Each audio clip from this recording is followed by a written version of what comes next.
नमस्ते दोस्तों। हिंदी साहित्य में आज सुनिए उषा राजे सक्सेना की लिखी हुई कहानी मेरा अपराध।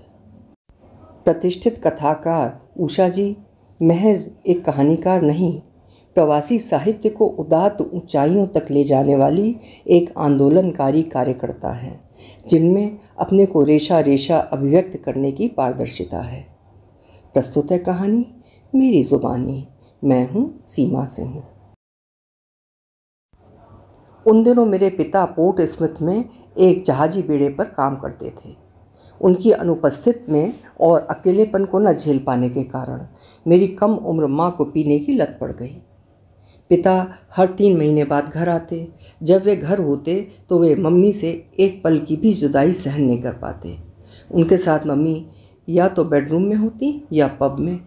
मम्मी की हिदायत थी कि जब तक डैडी घर में हों हम बच्चे कम से कम समय उनके सामने आएं। मुझे तो उनके सामने जाने की सख्त मनाही थी। मैं अपना बिस्तर उन दिनों दुछत्ती अर्थात एटिक में लगा लेती। स्कूल से आते ही मैं रसोई के वर्कटॉप पर रखे सैंडविच का पैकेट और पानी की बोतल उठा चूहे की तरह खामोश लटकने वाली सीढ़ियाँ चढ़ एटिक में पहुँच ट्रैप डोर बंद कर लेती। दुछत्ती में रहना मुझे कोई बुरा नहीं लगता था, वो मेरे अकेलेपन को रास आता। उन दिनों मैं वहाँ अपनी एक अलग दुनिया बसा लेती। एटिक में दुनिया भर के अजूबे और गैर ज़रूरी पुराने सामान ठूसे हुए थे।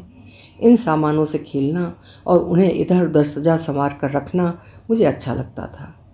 अक्सर मैं वहाँ रखे लाल रंग के बीन बैग पर बैठ खिड़की से सड़क पर आते जाते वाहनों या पड़ोसियों के पिछवाड़े वाले बगीचे में लगे पेड़ पौधों, गिलहरियों और कुत्ते बिल्लियों को इधर उधर दौड़ते भागते, चिड़ियों और खरगोशों का पीछा करते देखती, या फिर पुराने ज़माने के बने गुदगुदे सेशलॉक पर स्लीपिंग बैग बिछाकर उसमें घुस सो जाती। सुबह 3 साल के छोटे रॉनी को सोता छोड़ हम तीनों भाई बहन मम्मी डैडी के उठने से पहले दूध के साथ कॉर्नफ्लेक्स या बीटा विक्स जैसी कोई चीज़ खा स्कूल भाग लेते। स्कूल में दोपहर का गर्म खाना हमें निःशुल्क मिलता, क्योंकि हम लोग कम वेतन वाले परिवार से आते थे। मैं यदि कभी गलती से डैडी के सामने पड़ जाती तो वे बिना मेरा कान उमेठे और जूते से ठोकर मारे नहीं छोड़ते। जाने क्यों उनको मुझसे बेहद चिढ़ थी। मुझे सताने के लिए वे मेरे सामने फियोना, शार्लिन और रॉनी को चॉकलेट और लॉली देते, उन्हें गोद में बैठाते और मुझे ठोकर मारते हुए तमाचा जड़ते, या पैरों से रौंद कर लॉली या चॉकलेट मेरे सामने फेंक देते। मेरे भाई बहन मुझे पिटते देख सहम जाते और डर के कारण कोई मेरी मदद को नहीं आता। मैं उपेक्षिता सदा खामोश और असमंजस में रहती कि मेरा अपराध क्या है, क्यों डैडी मुझसे इतनी बेदर्दी से पेश आते हैं। मेरा नन्हा सा मन घायल हो अंदर अंदर बिलखने लगता। मम्मी को घर गृहस्थी में कोई रुचि नहीं थी। हमारा घर हमेशा अस्त व्यस्त रहता। अक्सर हमारी बूढ़ी होती नाना अर्थात नानी बड़बड़ करती हुई आती और हम बच्चों के साथ घर को ठीक ठाक कर हमें नहलाती धुलाती और पुराने बचे हुए डबल रोटी को दूध में भिगोकर स्वादिष्ट ब्रेड बटर पुडिंग या हॉट पॉट अर्थात उबले हुए दालों और सब्जियों की धीमे आंच पर पकी ढीली खिचड़ी खिलाती। मम्मा नाना की इकलौती संतान थी। नानी मम्मा की लापरवाहियों को नज़रअंदाज करती हुई अक्सर मुझे ही उनकी मुसीबतों का जड़ कहकर अपराध बोध से भर देती। यद्यपि इसके बावजूद वो हम भाई बहनों को अपना प्यार समान रूप से बांटती। नानी के इस कथन मुसीबतों का जड़ का अर्थ मैं बहुत बाद में समझ पाई। डैडी छुट्टियां खत्म होने से पहले खाने पीने का सामान लॉर्डर में रखने के साथ मम्मी के सारे कर्जे भी चुका जाते। मम्मी स्वभाव से अल्हड़ और अव्यवस्थित थीं। डैडी के अनुपस्थित में वे अक्सर हमें घर में अकेले छोड़कर दोस्तों के साथ पब चली जाती थीं। कभी कभी रात को भी वो घर नहीं आती थी। हमारा घर संदेहों से घिरा हुआ था। पास पड़ोस के लोग हमारे परिवार के बारे में तरह तरह की बातें करते थे। मैं बचपन से ही दूर दूर जैसे अपमानजनक की आदी हो चली थी। सरकारी सोशल वर्कर्स हमारे घर का चक्कर जब तक लगाते रहते थे। हमें चुप और सोशल कस्टडी में हर तरह से रहने की आदत सी पड़ चुकी थी। अक्सर मम्मी लड़ झगड़ और रो धोकर कस्में खाती सोशल कस्टडी से हमें वापस घर ले आती हैं। उस समय तक मुझे नहीं मालूम था कि मम्मी हमें सिर्फ चिल्ड्रंस अलाउंस और सोशल बेनिफिट के लिए घर लाती थी। हम बच्चे मम्मी के लिए शतरंज के मोहरे थे। पहले नानी हमारे घर के बगल वाले घर में रहती थीं। सोशल वर्कर की मिनी देखते ही वो पीछे के दरवाजे से हमें अपने घर ले आती या फिर नीचे सोफे पर सोने का बहाना बनाती। नानी बताती दूसरे महायुद्ध में उनका सारा परिवार नष्ट हो गया। मम्मा उनकी इकलौती औलाद हमेशा से जिद्दी और उन्मुक्त स्वभाव की रहीं। उनमें कभी किसी भी तरह का ठहराव नहीं आया। नानी अब वृद्धाश्रम में चली गई हैं। कई वर्षों से डैडी का कुछ पता नहीं है और मम्मी फिर गर्भवती हो गई और सोशल सर्विसेज ने फिर हमें अपने संरक्षण में ले लिया। इस बार मम्मी के रोने गिड़गिड़ाने का उनके ऊपर कोई असर नहीं हुआ। मेरे सभी भाई बहन गोरे चिट्टे हैं, उनकी आंखें नीली और बाल सुनहरे हैं। पिछले 2 वर्षों में मेरे तीनों भाई बहन एक एक करके सभी या तो गोद ले लिए गए या स्थायी रूप से किसी फॉस्टर पेरेंट्स अर्थात पालक अभिभावक के पास चले गए। न जाने कितने लोग मुझे देखने आए, पर सब मुझे अस्वीकार कर चले गए। मैं कितनी बार विस्थापित हुई, कितने अस्थायी फोस्टर होम्स में रही, कितने अनाथ आश्रमों में पली, कितनी प्रताड़ना झेली और कितनी चोट खाई, अब याद नहीं। मुझे पार्क हाउस चिल्ड्रंस होम में जब लाया गया तब मैं नाक सुड़कती 8 वर्ष की जिद्दी दुबली पतली उद्दंड गहरी भूरी काली आँखों गंदुबी रूखे त्वचा वाली कुछ छोटे कद की बच्ची थी। पार्क हाउस चिल्ड्रंस होम में आए मुझे 8 वर्ष हो चुके हैं। यहाँ मेरी स्कूलिंग फिर से नियमित रूप से शुरू हुई। पढ़ने लिखने में मेरा मन नहीं लगता। जब कभी मैं पढ़ने बैठती मुझे उबासियाँ आने लगती या सिर में दर्द होने लगता। पार्क हाउस की ननें मुझे घुन्नी, आलसी और जंगली समझती। उन्होंने कभी मेरे उलझे मनोविज्ञान और कुंठाओं को समझने की कोशिश नहीं करी। आए दिन मैं वहाँ किसी न किसी छोटी मोटी शरारत के कारण चिल आउट वे में दंडित होती रही। धीरे धीरे मैं लापरवाह दिखती, निरंकुश और ढीठ होती चली गई। ननों को तंग करना, उन्हें चिढ़ाना बिराना, उनकी नकलें उतारना मेरी आदतों में शुमार हो चुका था। जब मेरी हरकतों पर मेरे साथी मुंह छुपाकर फिस फिस हंसती तो मैं और भी मूर्खतापूर्ण हरकतें करती और दंडित होती। अब मैं 16 वर्ष की पूरी हो चुकी हूँ। उस दिन मुझे नहीं मालूम था कि अगला दिन फिर मुझे अस्थिर और बुरी तरह उद्विग्न करने वाला होगा। सुबह नाश्ते के पश्चात सिस्टर मारिया ने मुझे अपने कमरे में बुलाकर कहा, सोशल वर्कर मिसेस हार्वर्ड अभी थोड़ी देर में यहाँ आएंगी और तुम्हें असेसमेंट सेंटर ले जाएंगी। मैं अवाक, ये असेसमेंट सेंटर क्या होता है? मेरे पैरों के नीचे से ज़मीन खिसकती सी लगी। मेरी आंखों में आंसू आ गए। दहशत दर्द मैं वहीं खड़ी रही। थोड़ी देर सिस्टर मारिया अपनी कागजी कार्यवाही में लगी रहीं।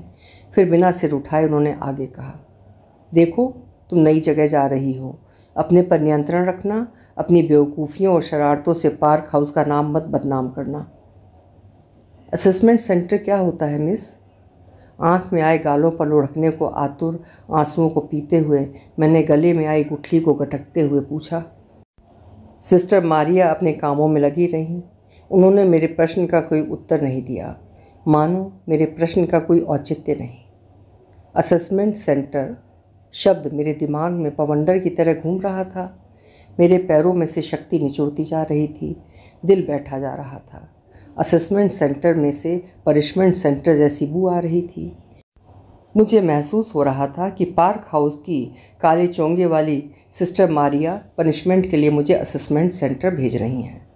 मैं कोई बुरी लड़की नहीं हूँ। मैंने आज तक कोई बुरा काम नहीं किया, बस थोड़ी जिद्दी और शरारती हूँ। मेरे साथ की कई और लड़कियाँ मुझसे भी कहीं ज़्यादा शरारती हैं, पर उन्हें अक्सर माफ़ कर दिया जाता है। मैं विभ्रमित अर्थात कन्फ्यूज्ड थी। सोशल वर्कर कार लेकर आ चुकी थी। रिपोर्ट का भूरा लिफाफा मेरे हाथ में पकड़ा असंप्रक्त भाव से सिस्टर मारिया ने मुझे बाहर जाने का आदेश देते हुए कहा, डेमियन तुम्हारा सूटकेस लेकर आ रही है। सब कुछ इतनी जल्दी में किया गया कि मुझे अपने किसी साथी को गुड बाय कहने का मौका ही नहीं मिला। चारों ओर पसरा सन्नाटा बता रहा था कि आज सारा पार्क हाउस किसी ज़रूरी काम में व्यस्त हो गया है। मेरे जाने की किसी को खबर तक नहीं। मैं नर्वस और रुआंसी हो उठी। ऑफिस के बाहर ढीले ढाले काले और सफ़ेद लिबास में मझोले कद की गब्दी सी एक सोशल वर्कर काले मिनी का दरवाज़ा खोलकर खड़ी थी। मैंने संजीदगी से फाइल उसे पकड़ा दी। उसने हेलो कहते हुए मुझे मिनी में बैठने का संकेत किया। मैंने गाड़ी में बैठते हुए गर्दन उठाकर अपनी डॉर्मेट्री की ओर देखा, जहाँ मैं बरसों बरस सोती रही थी। ये सोशल वर्कर मुझे कहाँ ले जाएगी? मुझे कुछ पता नहीं था। मेरा मन पारे की तरह थरथराने लगा। फिर भी मैं खुद को संभाले हुए थी। शायद मेरी जिद्दी मनोवृत्ति मेरी सहायता कर रही थी। अपना ख्याल रखना स्टेला। झाड़ियों के पीछे से पार्क हाउस की सफाई कर्मी डेमियन का झुर्रीदार चेहरा उभरा। डेमियन, जिसके अकिंचन स्नेह ने मुझे हताशा की मुश्किल घड़ियों में पिछले सालों में कई बार अकेले में सहलाया था। आप भी अपना ख्याल रखना डेमियन। कहते हुए मैंने डेमियन के हाथ से अपना सूटकेस लेकर सीट पर रखा। मेरा दिल किया मैं भागकर डेमियन के गले लगकर खूब रोऊं और कहूं, मुझे असेसमेंट सेंटर नहीं जाना है तो मुझे अपने घर ले चलो। पर मैं नामुराद कुछ भी कह नहीं सकी। बस सिर झुकाकर गाड़ी का दरवाज़ा हल्के से बंद कर पार्क हाउस जैसे फीके और बदनंग जीवन को भूल जाने की कोशिश करती रही। सोशल वर्कर के सामने मैं टूटना नहीं चाह रही थी, अतः आंखें नीचे कार के स्टार्ट होने का इंतज़ार करती रही। सोशल वर्कर ने जैसे ही कार का इंजन स्टार्ट किया, मैंने अपने त्रासद वर्तमान से नाता तोड़ने के लिए तमाम और गैर ज़रूरी चीज़ों के बारे में सोचना शुरू कर दिया। जैसे ये सोशल वर्कर मिनी ही क्यों चलाती है? इन्हें और कोई कार चलानी नहीं आती है क्या? मेरे जीवन में जितनी सोशल वर्कर आईं उन सबके पास मिनी ही थी। ये तो मुझे बाद में पता चला कि ये गाड़ियाँ उनकी अपनी नहीं, सोशल सर्विसेज की होती हैं। फिर जैसे ही हम सड़क पर आए, मैंने सूटकेस खोलकर अपना एकमात्र गुलाबी लाइक्रा ड्रेस निकाला। थोड़ी देर तक उसे गाल से लगा, उसके रेशमी छुअन को महसूस किया। फिर एक झटके से मैंने पार्क हाउस के भद्दे हरे रंग के हैट, कोट और पिनाफोर, एक तरह का फ्रॉक, को उतार सूटकेस में घुसेड़ गुलाबी ड्रेस को इस तेज़ी से पहना कि सोशल वर्कर मुझे कपड़े बदलते न देख सकें। पर उसकी चील जैसी तेज़ आंखें लंदन की तेज़ रफ्तार ट्रैफिक के गति पर लगे होने के बावजूद मुझ पर निगाह रखे हुए थी। पीछे मुड़कर उसने मुझे एक पल देखा, फिर सामने ट्रैफिक पर ध्यान लगाते हुए बोली, भागने की कोशिश बेकार है, दरवाज़ों में सेफ्टी लॉक है। फिर हंसते हुए बोली, मेरा अनुभव बताता है तुम भगोड़ी नहीं हो। क्यों? उसकी हंसी में लिपटा व्यंग मुझे अंदर तक चीर गया। मैंने कोई उत्तर नहीं दिया। यूनिफॉर्म उतारने के बाद मैं कुछ सहज महसूस कर रही थी। ये गुलाबी ड्रेस मेरी बड़ी बहन फियोना की उतरन थी, जिसमें से उसके बदन की खुशबू आ रही थी। कहाँ होगी फियोना? कहाँ होंगे रॉनी और शर्लिन? और कहाँ होगा नन्हा बेन? हमने एक दूसरे को पिछले वर्ष मम्मा के जनाजे के वक्त कब्रगाह में एक दूसरे को दूर से देखा था। सोचते हुए दूसरे क्षण मेरा ध्यान इन सब से हटकर अपने वर्तमान, अपने विस्थापन पर गया कि आखिर मेरा अपराध क्या है? लोग क्यों मुझे देखते ही मुंह फेर लेते हैं? आखिर मैं ही क्यों अस्वीकृत होती हूँ? थोड़ी बहुत छेड़खानी तो मेरे साथ की सभी लड़कियाँ करती हैं, पर फिर मुझे ही सज़ा क्यों मिलती है? उनको सज़ा क्यों नहीं मिलती? मुझे ही असेसमेंट सेंटर क्यों भेजा जा रहा है? उन्हें क्यों नहीं भेजा जा रहा है? मेरे दिमाग में प्रश्नों की घुड़दौड़ मच रही थी। कहीं मैं कोई ऐसी वैसी हरकत न कर बैठूं, इसलिए सोशल वर्कर मुझे बातों में लगाए रखना चाह रही थी। मेरा मन उद्विग्न और बोझिल था। मुझे मितली सी आ रही थी। फिर मैं उसकी दिखावटी बनावटी बातों का जवाब भी नहीं देना चाह रही थी। उल्टी रोकने के लिए मैंने लंबी लंबी सांसें लेते हुए सड़क के किनारे लगे पेड़ों को बेमतलब गिनना शुरू कर दिया। तुम्हें मालूम है हम कहाँ जा रहे हैं? मालूम होने से क्या होता है, सभी जगह एक सी बेहूदी होती हैं, मैंने मन ही मनों से मुंह बिराते हुए कहा। मालूम, हम रेडिंग जा रहे हैं। मैंने कभी रेडिंग का नाम नहीं सुना था। मुझे ये भी नहीं पता था कि रेडिंग पार्क हाउस के किस ओर और कितनी दूरी पर है। मेरी चुप्पी शायद सोशल वर्कर को खतरनाक लग रही थी। उसका बार बार होंठों पर जबान फिराना, बालों को बेमतलब कानों के पीछे खोंसना बता रहा था कि वो मेरी खामोशी से चिंतित और नर्वस हो रही है। शायद मेरे बारे में उसे पहले से खबरदार कर दिया गया है कि मैं एक भयंकर मुसीबत हूँ और किसी समय कुछ भी खुराफात कर सकती हूँ। ट्रैफिक पर नज़र रखते हुए भी वो ऊपर लगे शीशे में मुझे लगातार देखे जा रही थी। रेडिंग एक अच्छा शहर है, तुम्हें वहाँ अच्छा लगेगा, उसने कहा, पर मैं फिर भी खामोश रही। मेरा जी अभी भी मितला रहा था। सोशल वर्कर की ज़बान टेप रिकॉर्डर सी चलती रही। सुनो, तुम्हारे कितने भाई बहन हैं? जैसे मेरा कोई नाम नहीं है। भूरे लिफाफे पर मेरा नाम लिखा हुआ था। वो चाहती तो मुझे मेरे नाम से बुला सकती थी। डेमियन ने मुझे मेरे नाम से पुकारा था। मैं चुप, मुझे उससे कोफ्त हो रही थी। तुम्हारे दोस्तों का क्या नाम है? मैं चुप रही। तुम्हारा प्रिय पॉप सिंगर कौन है? मैंने कोई जवाब नहीं दिया। तुम कौन सी मैगज़ीन पढ़ना पसंद करती हो? आदि आदि। मेरे पेट में ऐंठन और उमड़ घुमड़ शुरू हो गई। मुंह में खट्टा और कसैला पानी भरने लगा। एक हाथ से पेट पकड़े, दूसरे से मुंह दबाए मैंने दयनीय स्वर में कहा, मुझे उल्टी आ रही है, गाड़ी रोको प्लीज़। उसने एक बार फिर मुझे गहरी नज़र से देखा। मेरा चेहरा जर्द और बेजान हो रहा था। खिड़की का शीशा गिराते हुए ट्रैफिक लाइट से कुछ पहले उसने झटके से पास की गली में गाड़ी मोड़ दी। थैंक गॉड, तुमने मुझे पहले ही आगाह कर दिया। अगर कहीं मैंने मोटरवे ज्वाइन कर लिया होता तो मुसीबत हो जाती। मेरा घर पास में ही है, मैं तुम्हें अपने घर ले चलती हूँ। वहाँ मैं तुम्हें उल्टी रोकने वाली गोली दूंगी। बस थोड़ी देर में तुम ठीक हो जाओगी। मुझे सहज करने के लिए मुस्कुराई। उसके प्रति मेरे विचार में बदलाव आया। मुझे लगा ये सोशल वर्कर दूसरे सोशल वर्करों की तरह रूखी और बदजबान नहीं है। थोड़ी देर में हम उसके घर पहुँच गए। जैसे कार रुकी, मेरे सांस में सांस आई। बाहर निकलते ही मुझे 2-3 छोटी छोटी डकारें आईं और मैं कुछ बेहतर महसूस करने लगी। मैं समझती थी कि सोशल वर्करों के घर साफ़ सुथरे और व्यवस्थित होते होंगे क्योंकि वे दूसरों के घरों के निरीक्षण करती हैं, पर यहाँ तो नज़ारा ही दूसरा था। मिस हार्वर्ड के रसोई की अलमारियों में से कोई खुली तो कोई बंद थी। चारों तरफ जूठे गिलास, मग, तश्तरियाँ और खाने पीने के अधखुले पैकेट बिखरे हुए थे। ढूंढ ढांड कर किचन कैबिनेट के ड्रॉर से उसने एक पुरानी सी डिब्बी में से 2 गोलियां निकालकर मेरे हाथ पर रखते हुए पानी का गिलास पकड़ाया और कहा, लो इन्हें कटक लो। दवा का पैकेट मुड़ा तुड़ा और बदरंग था। भगवान जाने कितनी पुरानी गोली है, शायद इसकी तारीख भी निकल चुकी होगी। सोचते हुए मैंने कहा, नहीं, अब मैं बेहतर महसूस कर रही हूँ। मुझे गोलियों की अब कोई ज़रूरत नहीं। और मैंने गोलियाँ रसोई के वर्कटॉप पर रख दी। मिस हार्वर्ड ने मेरी हिचकिचाहट भांप ली और हंसते हुए बोली, मैं तुम्हें जहर थोड़ी ही न दे रही हूँ, ये यात्रा में उल्टी रोकने की गोलियाँ हैं। खा लो, अभी रास्ता लंबा है, इनकी तारीखें अभी निकली नहीं हैं। मेरे पास गोलियों को निगलने के अतिरिक्त कोई और चारा नहीं था। वो मेरे सिर पर खड़ी थी। गोली निगलने के थोड़ी देर बाद मुझे आराम महसूस हुआ। मेरे जर्द चेहरे की रंगत बदली और हम गाड़ी में वापस आकर बैठ गए। मोटरवे पर जब मिनी 60 और 70 की रफ्तार से दौड़ी तो मुझे झपकी आ गई। मेरी नींद तब खुली जब मिस हार्वर्ड गाड़ी रोककर किसी राहगीर से असेसमेंट सेंटर का पता पूछ रही थी। थोड़ी देर में 3-4 ट्रैफिक लाइट पार कर हम यॉर्कशायर पत्थरों से बने एक विशाल भवन के ऊंचे गेट पर पहुंचे, जिसके चारों ओर ऊंचे फेंस लगे हुए थे। गेट के दोनों ओर कॉनिफर के ऊंचे पेड़ प्रहरी से खड़े थे। बीच रास्ते पर लाल बजरी बिछी हुई थी। जब तक मैं अलसाई गाड़ी से उतरूं, सोशल वर्कर ने आगे बढ़कर दरवाजे की घंटी बजा दी। काली जीन्स और पीली टी शर्ट पहने भूरे घुंघराले बालों वाले एक साधारण कद काठी के आदमी ने हंसते हुए हाय यंग लेडीज़ कहते हुए हमारा स्वागत किया। गाड़ी से उतरते हुए मैं सोच रही थी कि कहीं यहाँ की बागडोर भी तो कड़वैल ननों जैसे लोगों के हाथ में नहीं है। पर उस आदमी की पोशाक, हंसमुख चेहरे और आकर्षक बात व्यवहार को देखकर लगा कि शायद मेरी सोच गलत रही है। उस आदमी ने आगे बढ़कर मुझसे और मिस हार्वर्ड से हाथ मिलाते हुए कहा, welcome to Edge Hill assessment centre. और उसने मेरी तरफ देखकर कहा, हाय मिस रॉजर्स।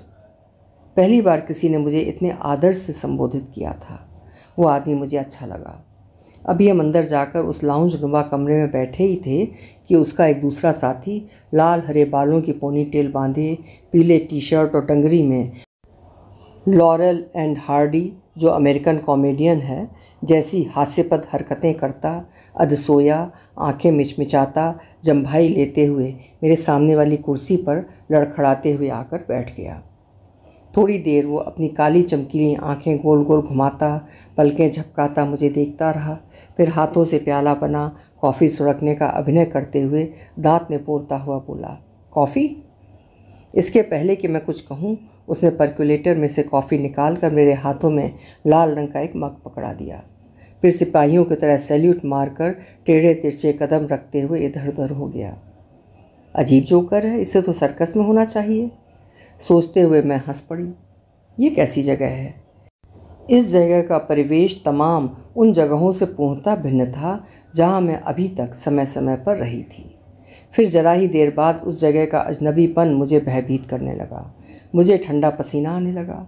उस बड़े से कमरे में अपने आप को अकेले पाकर मैं इस कदर नर्वस हो गई कि मेरी रुलाई छूट पड़ी।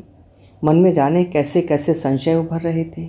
इस बीच सोशल वर्कर जाने कब मेरी फाइल लेकर पीले टी शर्ट वाले आदमी के साथ उसके ऑफिस में खिसक गई। साउंड प्रूफ ऑफिस का दरवाज़ा पूरी तरह बंद था, पर फिर भी जिद्दी, असभ्य, मंदबुद्धि और काहिल जैसे शब्द अपने आप मेरे कानों में प्रविष्ट होते चले गए। शायद वो लोग मेरे ही बारे में बातें कर रहे थे। अभी 10 मिनट ही बीते होंगे कि सोशल वर्कर अपना ब्रीफकेस लिए बाहर आ गई। चलते चलते उसने पीले टी शर्ट वाले से हाथ मिलाते हुए कहा, फिर मैं चलती हूँ, अब ये तुम्हारे संरक्षण में, गुड लक मेट। फिर पलट कर मेरी ओर देखकर वो मुस्कुराई, हाथ हिलाया और फटाफट गाड़ी स्टार्ट कर चलती बनी। जाने क्यों उसकी मुस्कुराहट मुझे अच्छी नहीं लगी। ब्लडी सोशल वर्कर, मैंने मन ही मन उसे गाली दी। पीले शर्ट वाला शायद वहाँ का मैनेजर था। उसने मेरे बाहों को थपथपाते हुए मुझे अपने कमरे में आने को कहा, जो कि उसका ऑफिस था। ऑफिस के सामने वाली दीवार पर एक बड़ा सा चार्ट टंगा हुआ था जिस पर कई नाम लिखे हुए थे। इन नामों के बगल में विभिन्न रंगों के चिप्पड़ लगे हुए थे। अब मेरा नाम भी इस लिस्ट में जुड़ जाएगा। पता नहीं किस रंग की चिप्पड़ मेरे आगे लगेगी, मैंने सोचा।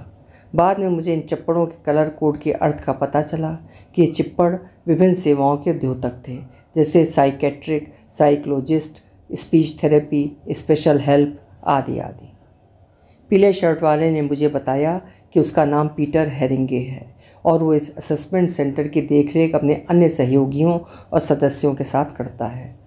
आगे उसने असेसमेंट सेंटर का उद्देश्य बताते हुए मुझे संबोधित करते हुए कहा, मिस रॉजर्स, नहीं स्टेला, क्यों ठीक है ना?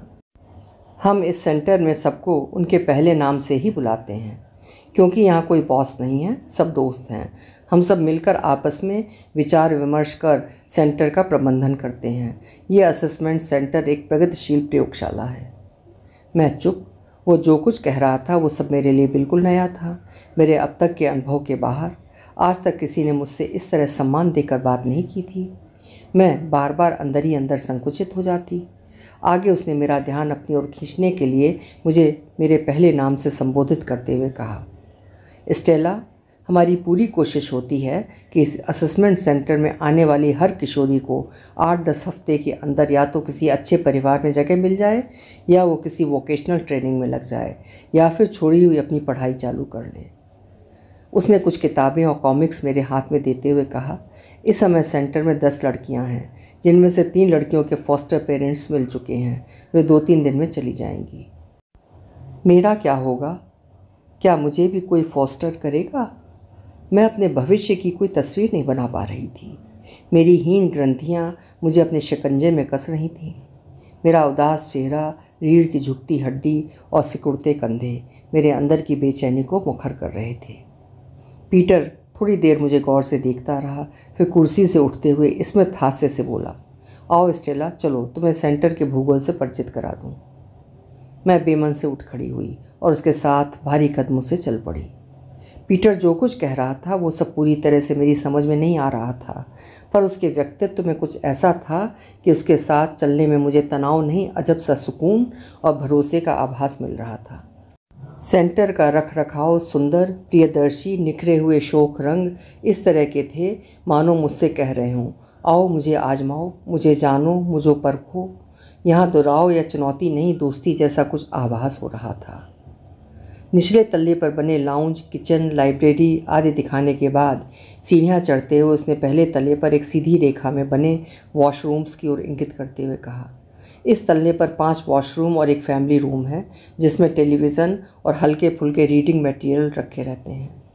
उसके बगल वाला वो बड़ा सा कमरा जिम है, जिसमें मार्टिन सुपरवाइज़ करता है। उसके सामने वाला कमरा वो रंग बिरंगे दरवाजे वाला हमारी नाट्यशाला है, जिसका प्रबंधन शोहेब और सुब्रीना करते हैं।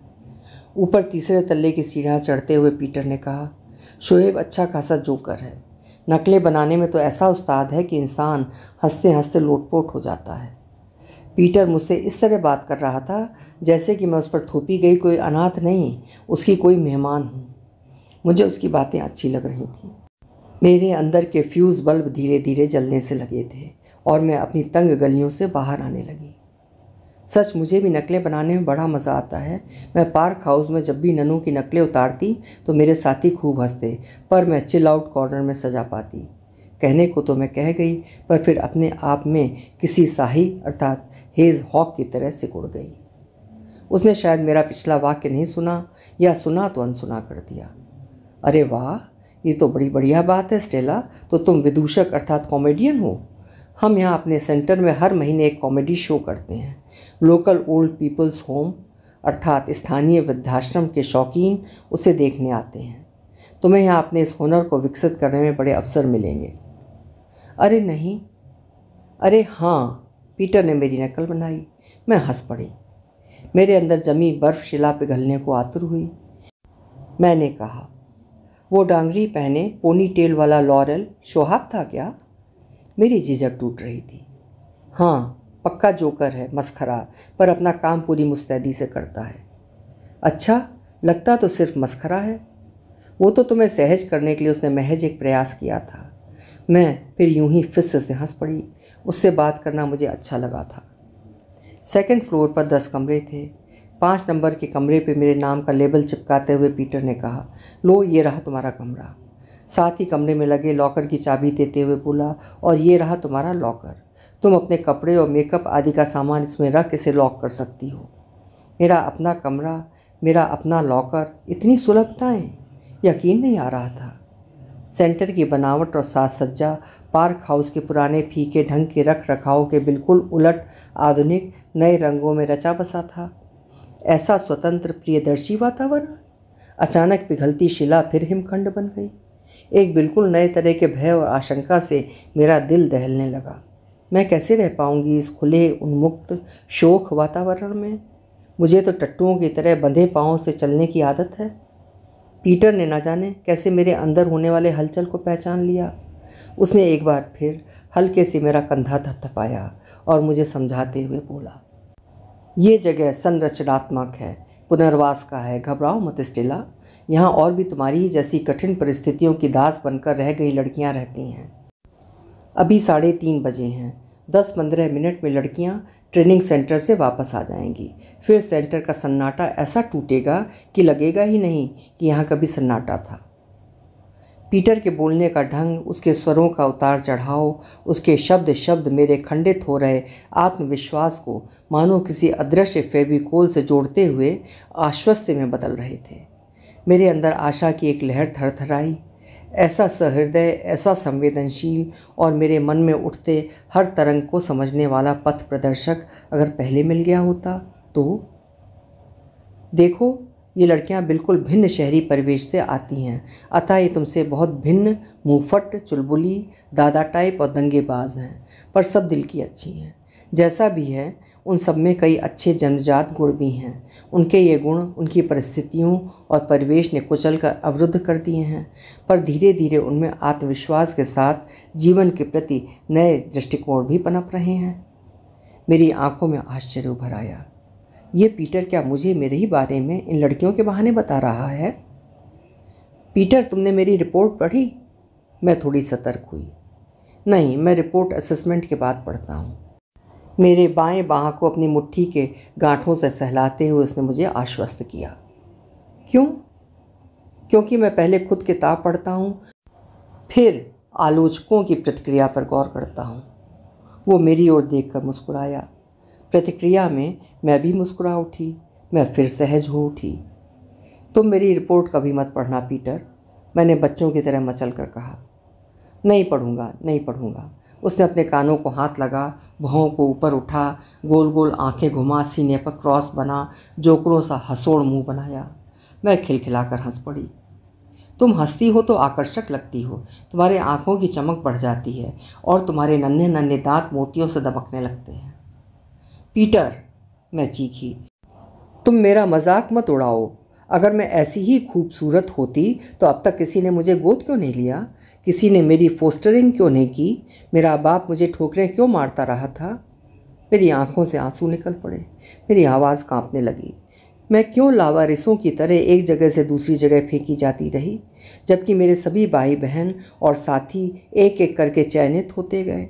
अच्छे ऊंचे घरों में स्थापित होते रहे और मैं अपमानित और कुंठित होती रही। मुझे नहीं मालूम मेरा अपराध क्या है। कहते कहते मैं बिस्तर पर गिर घुटनों में सिर छुपा फूट फूट कर रोने लगी। पीटर वहीं पास पड़ी कुर्सी पर बैठा थोड़ी देर मुझे रोता देखता रहा, फिर उठकर नीचे चला गया। जब लौटा तो उसके हाथ में ट्रे में चाय के 2 मग, सैंडविच और पानी के गिलास थे। उसने पानी का गिलास मुझे पकड़ाते हुए कहा, यह अच्छा हुआ कि तुम रो पड़ी। जाने कब से ये रुदन, ये घुटन तुम्हारे अंदर कैद थी। कभी कभी रो लेना सेहत के लिए अच्छा होता है। उसने पास रखे टिश्यू बॉक्स को मेरे हाथ में पकड़ाते हुए कहा, यह जीवन विसंगतियों से भरा हुआ है, इसका कोई समीकरण नहीं है। क्यों? क्या तुमने ये नाटक, ये शब्द, ये व्यंग मुझे रुलाने के लिए कहे थे पीटर? तुम भी और लोगों की तरह मुझे जंगली, बेवकूफ़ और मंदबुद्धि समझते हो? मेरे देह की सारी नसें तनी हुई थीं, मेरे आंखों से चिंगारियां निकल रही थीं। नहीं, पीटर ने छोटा सा उत्तर देकर मानो मुझे खारिज कर दिया। मेरे तन बदन में आग लग गई। मैंने आग्नेय नेत्रों से उसे देखते हुए कर्कश आवाज़ में कहा, झूठ पीटर, झूठ। मैं जानती हूँ कि मैं खूबसूरत नहीं हूँ। तुमने मुझे खूबसूरत क्यों कहा? मेरी दुखती रग पर कटाक्ष क्यों किया? ईमानदारी से जवाब दो। मैं फिर आवेश में आकर सुबकने लगी। स्टेला, मैंने तुम्हें खूबसूरत नहीं कहा। पीटर की प्रौढ़ आवाज़ संतुलित और गंभीर थी। जाने कैसे मैं दत्तचित्त उसे सुनने के लिए तैयार हो गई। मेरे शब्दों को याद करो। मैंने कहा था जब तुम हंसती हो तो आकर्षक लगती हो। एक ही बात है। मैं फिर जिद पर उतर आई। नहीं, ये एक ही बात नहीं है। एक तीखे नैन नक्श वाली खूबसूरत इंसान यदि हीन ग्रंथियों से ग्रसित सदा मुंह लटकाए रहता है तो उसके तीखे नैन नक्श पर किसी की दृष्टि नहीं पड़ती है, इसलिए वो आकर्षक नहीं लगता। उसकी खूबसूरती किसी को नज़र नहीं आती, पर एक साधारण मुखाकृति वाला भी जब खिलखिलाकर हंसता है तो वह आकर्षक और खूबसूरत होता है। उसने मेरी आंखों में सीधा देखते हुए कहा, तुम्हारी बातों में सच्चाई है। मैं फिर सहज होने लगी। मेरी ग्रंथियां खुल रही थीं। मुझे पीटर से इस असभ्यता से बात करने का कोई हक नहीं है। मैंने अपने आप को मन ही मन धिक्कारा। सॉरी पीटर, मुझे तुमसे इस तरह की बातें नहीं करनी चाहिए। पीटर ठहाका मारकर हंस पड़ा। उसकी हंसी मुझे अच्छी लगी। क्यों नहीं करनी चाहिए? तुम्हें किसी और की बात ठीक नहीं लगती तो तुम्हें पूरा अधिकार है कि तुम अपना विरोध जाहिर करो। अगर हम अपनी प्रतिक्रियाओं को अभिव्यक्त नहीं करेंगे तो लोग हमें सुनेंगे कैसे? हमारे इस सेंटर में भिन्न भिन्न परिवेश के लोग आते हैं। कुछ अपराधी प्रवृत्ति के होते हैं, उनकी सोच बिल्कुल अलग होती है, पर हम यहाँ खुलकर आपस में एक दूसरे के विचारों पर टिप्पणियाँ देकर अपनी अपनी प्रतिक्रियाएँ जाहिर करते हैं। इसी तरह हम एक दूसरे को कभी एक बार में, कभी धीरे धीरे समझने लगते हैं। पीटर की आंखों में सच्चाई और ईमानदारी थी। मैं फिर सहज होने लगी। मेरी ग्रंथियाँ फिर खुलने लगीं, अतः वाचाल हो उठी। मालूम, पार्क हाउस की नन्हे गोरी चिट्ठी होने के बावजूद मुझे कभी सुंदर नहीं लगी। वे मुझे हमेशा चुड़ैल लगती, पर बूढ़ी डेमियन का झुर्रीदार चेहरा फरिश्ता सा कोमल लगता। वो मेरी मरियम थी। पीटर मेरी बातें सुनकर मुस्कुराया। उसकी मुस्कुराहट ने मुझे कुछ और आश्वस्ति प्रदान की। मुझे खुशी है कि तुम अपने आप से बाहर आ रही हो, आश्वस्त हो रही हो, कहते हुए पीटर ने ट्रे में रखे हुए सैंडविच की ओर इंगित करते हुए कहा, यह रहा तुम्हारा लंच। चाहो तो तुम आराम करो, अन्यथा नीचे ऑफिस में आ जाओ। शायद असेसमेंट सेंटर के बारे में तुम्हें और कुछ भी जानना चाहो। हाँ ठीक है पीटर, मैं फ्रेश होकर आती हूँ। अरे हाँ, चलते चलते वो बोला, कल सुबह तुम्हारा असेसमेंट होगा। तुम्हारे स्कोर पर तुम्हारी रुचि के अनुसार तुम्हें वोकेशनल ट्रेनिंग के लिए भेजा जाएगा। और सुनो एक खुशखबरी, तुम्हारे बेनिफिट के पेपर्स आ चुके हैं, अर्थात अनएम्प्लॉयमेंट भत्ता। कल मार्टिन के साथ जाकर जायरो बैंक में अपना अकाउंट खोल लेना। अब तुम आर्थिक रूप से स्वतंत्र हो। बैंक में आए पैसों का प्रबंधन तुम कैसे करोगी, ये तुम्हारे ऊपर निर्भर करता है। Bank papers, pin number, chequebook, credit card बेहद संभाल कर लॉकर में रखना होगा। ठीक, पैसे भी संभाल कर खर्च करने होते हैं। इन पैसों की बजटिंग करनी होती है, तब कहीं जाकर पूरे हफ्ते का खर्च चल पाता है। इतनी जटिल, इतनी सुंदर बातें, इतने धीरज और विस्तार से। जीवन में पहली बार किसी ने मुझे इतना महत्व और समय दिया। कृतज्ञता से मेरा दिल भर आया। मैंने हाँ में सिर हिलाते हुए पीटर को आश्वस्त किया। उसने उंगलियां मोड़कर गांठों से मेरे गाल को सहलाया। मुझे यहाँ कब तक रखा जाएगा?